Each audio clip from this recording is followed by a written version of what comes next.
Alors, bienvenue sous les tropiques. Comme nous en avons pris la merveilleuse habitude, nous allons tout simplement nous recommander entre les mains du Seigneur pour commencer cette merveilleuse méditation. Nous prions au nom de Jésus-Christ.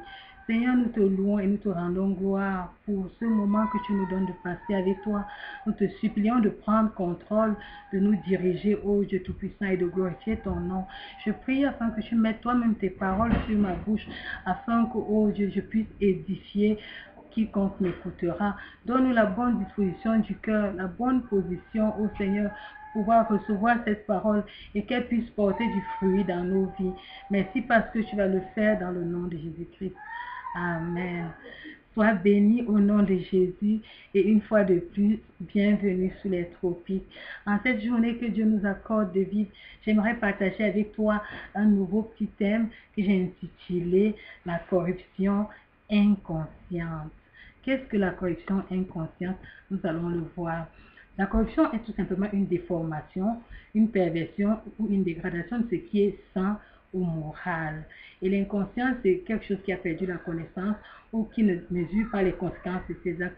Mais j'aimerais qu'on considère l'inconscience ici comme pas la perte de connaissance, mais quelqu'un qui n'est pas conscient de ce qui lui arrive. Donc, la corruption inconsciente est tout simplement la déformation de ce qui est moral et qui s'insurge dans l'individu sans qu'il ne note cela.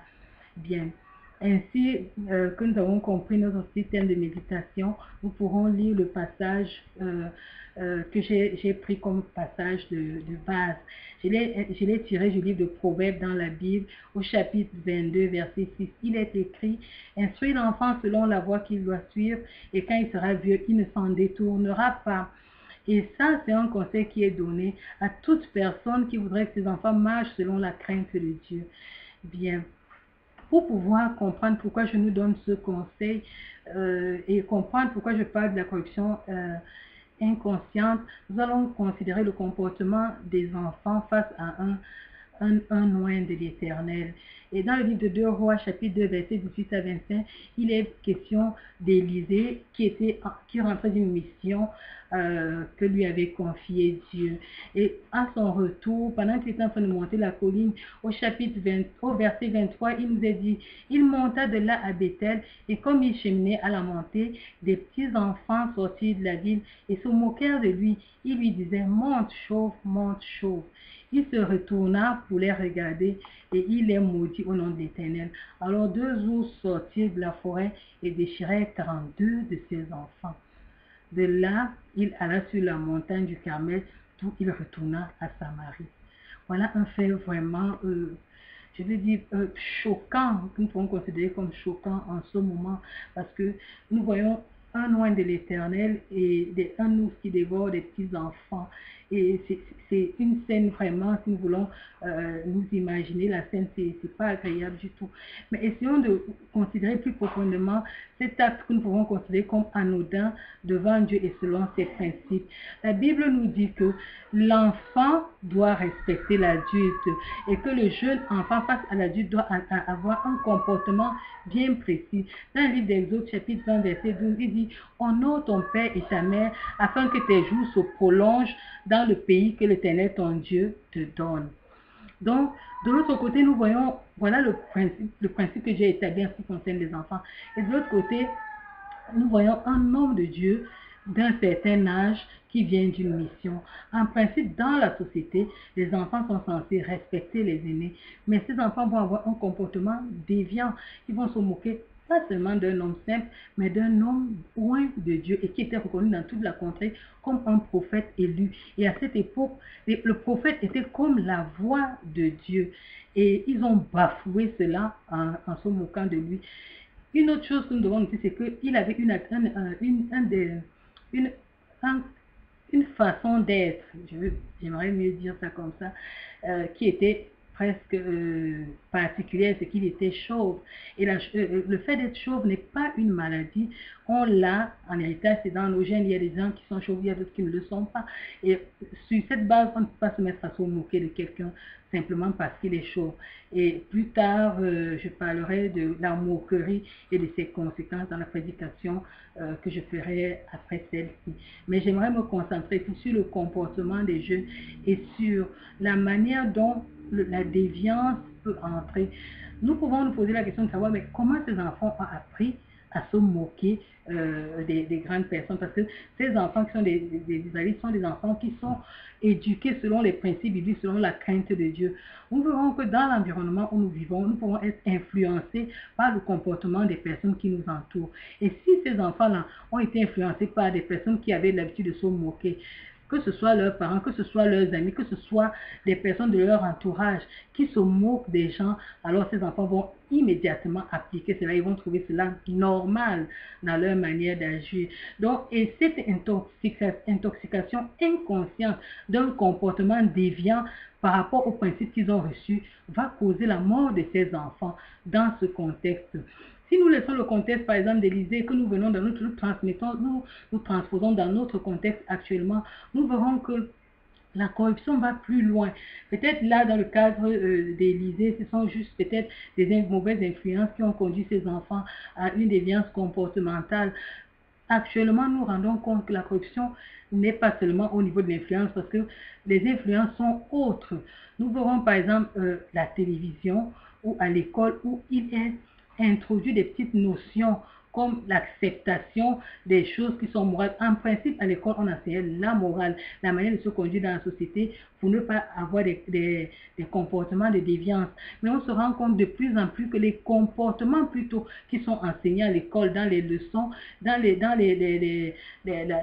la télévision, c'est plutôt l'acceptation de ce qui est amoral. On verra par exemple dans des livres, on introduit des notions permissives, éduquant la génération future à la perversité, à la fornication, à la normalité de la déviance, la perversion sexuelle, à la normalité de la sorcellerie. On a même des petits dessins animés qui montrent la sorcellerie, comment les petits enfants peuvent se transformer, des stades d'initiation. Et c'est ça que les enfants regardent à la maison. C'est ça, des scènes. On a à côté de cela toute l'industrie cinématographique qui est axée sur les tueries, sur les meurtres, sur comment commettre des meurtres à grande échelle. Et c'est ça que les petits-enfants regardent tous les jours à la télé. La majorité des séries télévisées sont focalisées sur la tuerie, sur la dépravation de l'homme, sur la manipulation, comment il est facile de tuer l'homme. Et donc, si les enfants passent le temps à regarder ça jour après jour, ça devient comme une école, ça devient comme une doctrine. Les gènes de la tuerie s'introduisent à eux, ils trouvent ça normal, ils voient même comment on le fait, ils voient comment les grandes personnes le font, ils voient les stratégies pour le faire. Alors ces enfants, soyez-en sûrs, deviendront des meurtriers demain après-demain. La preuve, c'est que nous voyons maintenant des petits-enfants, un petit-enfant prend un fusil, le fusil de ses parents, il va dans une école et il se met à tirer sur ses élèves, tirer sur sa maîtresse. Il suffit que la maîtresse a un comportement qui ne lui plaît pas ou son camarade, il tire, il tue et cette délinquance juvénile gagne tous les strates de la société. Et donc, c'est ces petits éléments qui sont introduits de manière inoffensive dans la vie de l'individu dès son enfance et qui vont influencer son comportement lorsqu'il sera majeur. Et on ne doit pas s'étonner donc de la croissance de la criminalité, de la croissance de la perversion, de la croissance des perversions sexuelles de tout ordre et de la croissance même de l'arrogance au niveau des enfants. On voit même au niveau des musiques, l'introduction des petits messages subliminaux qui poussent la génération à agir de manière anormale, de manière contraire aux principes bibliques. On voit par exemple des chanteurs, des gens qui s'habillent d'une certaine façon et qui sont comme des modèles pour la société, comme des modèles pour nos enfants. Et ça fait que toute une génération est éduquée à la perversion, est éduquée à forniquer, est éduquée à trouver normal ce qui est anormal. Ce qui scandalisait avant, dans les années antérieures, ne scandalise plus maintenant, est accepté comme normal. On dit, on prône plutôt la tolérance, donc une acceptation de cette dépravation-là, parce que c'est tout à fait normal pour ceux-là qui voient ou qui produisent ces choses.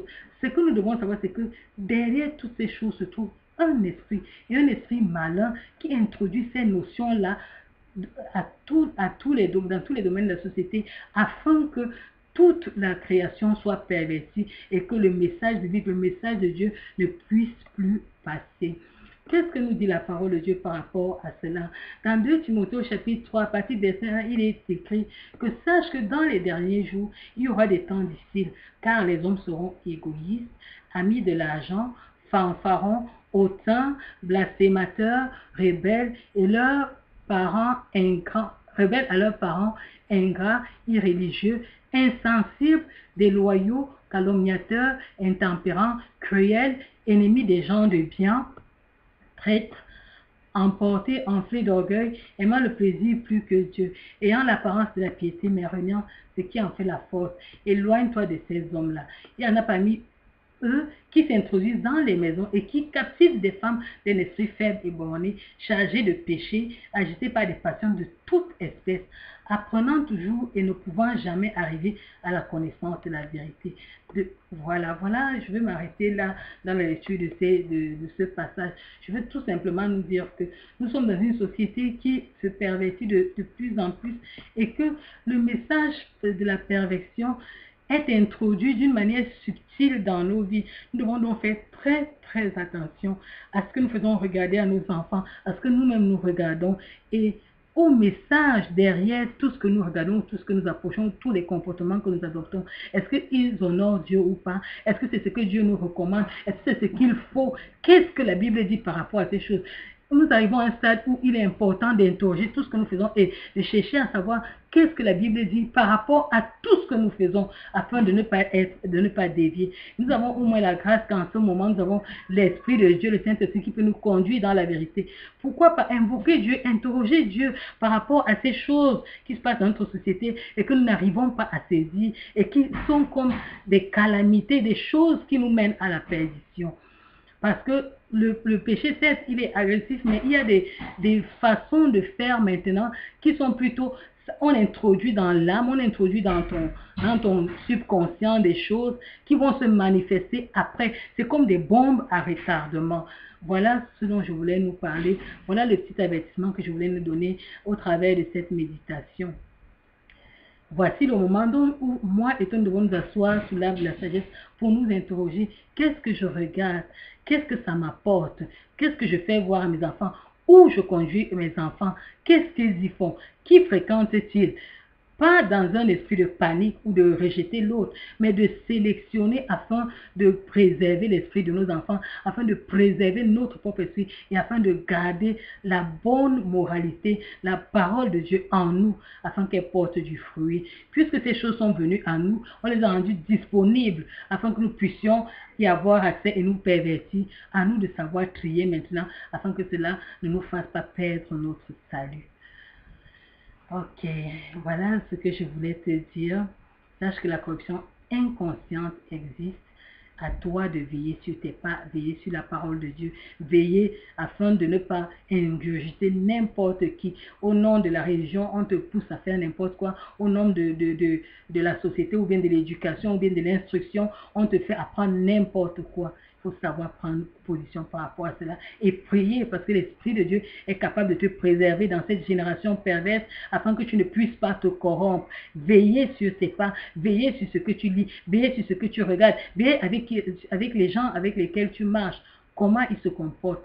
Veillez pour préserver le bon dépôt en toi. Veillez afin que ta conscience ne soit pas corrompue par ces petites insuggestions, ces petites choses qu'on introduit pour te préparer à la perversité.